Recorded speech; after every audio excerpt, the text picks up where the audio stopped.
अनिरुद्ध जी महाराज, आप धर्म से हिंदू हैं, कर्म से धर्मगुरु हैं, फिर भी आप विवादों के सेंटर में क्यों आ जाते हैं? देखिए, जो बात कही जाती है वो तो समाज हित, राष्ट्र हित के लिए कही जाती है। कुछ लोगों को बात अच्छी नहीं लगती तो वो उसे विवादित बना देते हैं, और वो बात जो विवादित नहीं है उसे भी विवाद के श्रेणी में डाल करके और विवाद एक खड़ा कर दिया। यानी आप कह रहे हैं मैं विवाद करता नहीं, विवाद हो जाते हैं। विवाद करता नहीं, विवाद हो जाता। बात ठीक कह रहे हैं आप जी। हम तो सिर्फ अपना कार्य करते हैं। हम आपने बुलाए, ये कैसा कार्य है जिसमें कंट्रोवर्सी हो जाती है? अब देखिए, हम कुछ भी कह दें।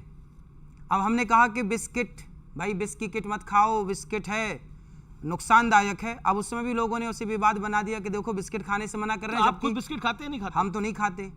अब यहाँ पर जो ये खाते हैं बिस्किट, ये विष की किट खा रहे हैं। भाई अभी महाराष्ट्र में 90 बच्चे बीमार पड़े, मैंने आपके चैनल पे देखा जी। बिस्किट खाने से बीमार पड़े। तो हम अंकुरित अनाज क्यों ना खाएं? हम अच्छी चीजें क्यों ना खाएं? हम क्यों, हमारे पुराने बाप दादे क्या खाते थे? पर जिसका जो मन हो वो खाए। अब यहाँ पे विवेक श्रीवास्तव जी है, विवेक श्रीवास्तव जी है, ये बिस्किट खाते हैं, अभी विष की किट खा रहे हैं। ये डेली बिस्किट खाते हैं, 2-4 पैकेट खा जाते हैं डेली। मैं कोई कंट्रोवर्शियल बात नहीं करता, लेकिन मैं ये कहता हूं कि धर्म गुरु क्यों कंट्रोल करना चाहते हैं लोगों के जीवन को?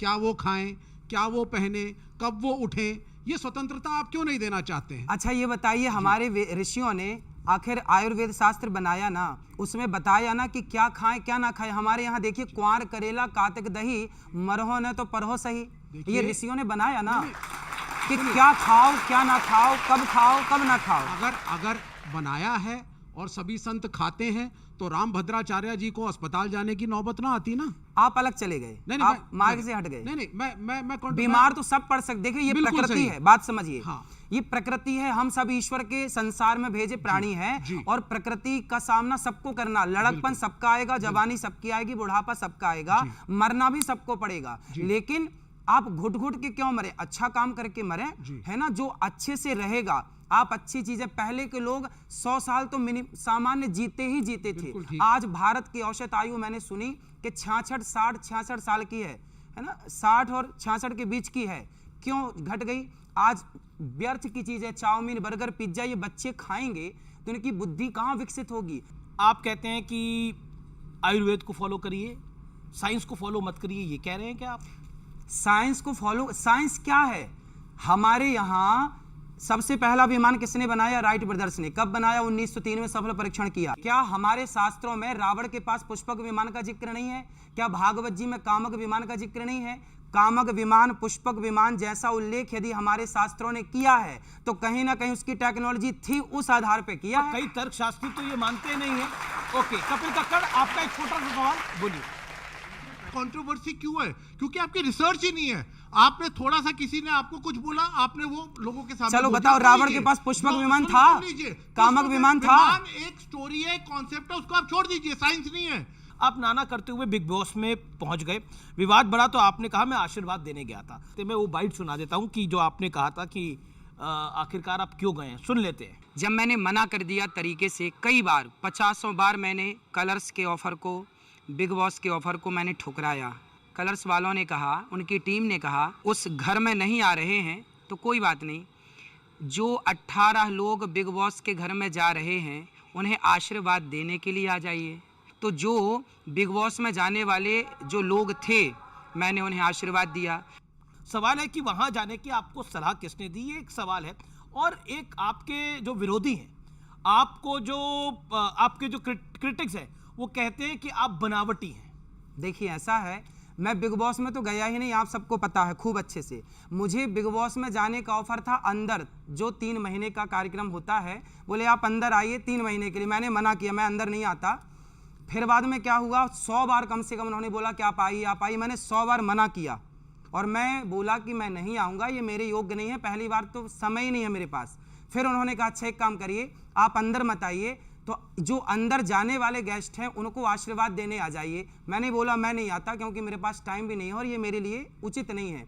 तब उन्होंने एक बात कही बिग बॉस वालों ने कि आप बताइए, यदि कोई संत यदि इन लोगों को आशीर्वाद देने नहीं आया, बुलाने पर भी आप नहीं आएंगे, और ये पीढ़ी यदि बिगड़ गई तो फिर आप क्या करेंगे?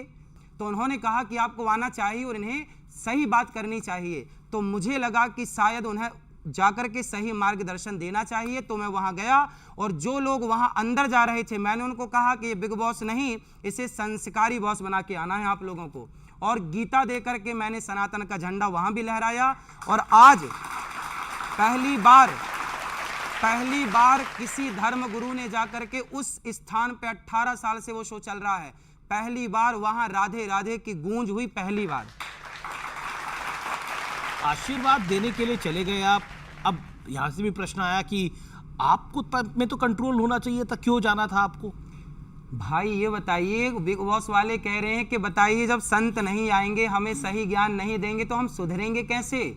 संत हमारे तो ऋषि मुनि वैश्याओं को जाके सुधार के ले आए, गलत लोग। संतों का काम है अच्छी जगह नहीं, गलत जगह ही जाके सही। हम आपको क्या सुधारें? आप तो ऑलरेडी सुधरे हैं। जो गर्त में है, जो गलत है, उन्हीं को सुधारने के लिए संत होते हैं। तो आपको लगता सलमान खान गलत थे, उनको सुधार? भाई वहां जो आए लड़के, उन्हें तो सही मार्ग दिखाना हमारा कर्तव्य है, हमारा सही। और हमने सलमान भाई को भी भगवत गीता पकड़ाई कि भाई इसे पढ़ के आप अपना भी कल्याण करो। जी, मैं ये पूछना चाहता हूँ, आप बिग बॉस कितनी देर रहे और आपके उतनी देर में रहने में क्या वहां पे, क्योंकि जो आप प्रवचन देते हैं वो तो आप बिल्कुल वहां की जो रहना सहना है उससे बिल्कुल विपरीत बात करते हैं। वहां का जो ट्रेडिशन है, वहां की जो बोलचाल है और जो वहां की सोच है वो तो बहुत मॉडर्न और बहुत कई बार तो हर एक चीज को पार कर जाती है। जी। तो आपने 5 मिनट में या एक दिन में ऐसा क्या वहां पे झंडा गाड़ दिया कि वो सब अब बिल्कुल ही फर्स्ट क्लास हो जाएंगे, सनातनी हो जाएंगे और वो हर एक चीज जो आपने कहा है उसको फॉलो करने की कोशिश करेंगे? अरे भाई, और एक चीज, सुशांत सिंह राजपूत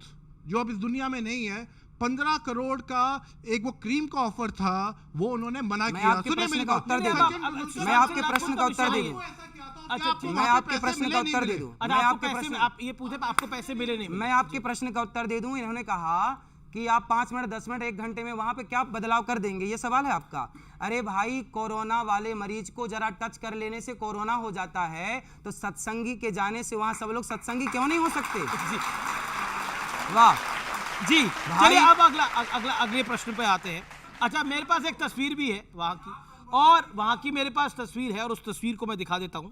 और उस तस्वीर में क्या है उसकी भी झलक देख लेते हैं। आपकी घड़ी बहुत महंगी है, ऐसा कहा जा रहा है कि ये 2 लाख रुपए से भी महंगी घड़ी है। ये देखिए, आप देख लीजिए कितने की है।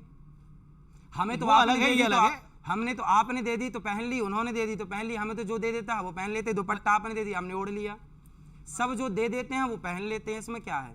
आप घड़ी देख लीजिए कितने की है। भाई जो दे, आप 10 लाख की दे दो, मैं 10 लाख की घड़ी पहन लूंगा। महाराज जी, आपने बोला कि रियलिटी शो वाले पीछे पड़ गए इसलिए मैं चला गया। आपके कॉमेडी शो वाले भी पीछे पड़ गए थे, लाफ्टर शेफ्स वाले, वहां पे भी आप चले गए थे। मतलब इन रियलिटी शो वालों में आपको क्या ऐसी यूएसपी दिख रही है कि वो आपको बुलाना चाह रहे हैं बार बार? अब देखिए, वो मेरे को क्यों बुलाना चाहते हैं, अच्छा प्रश्न किया आपने।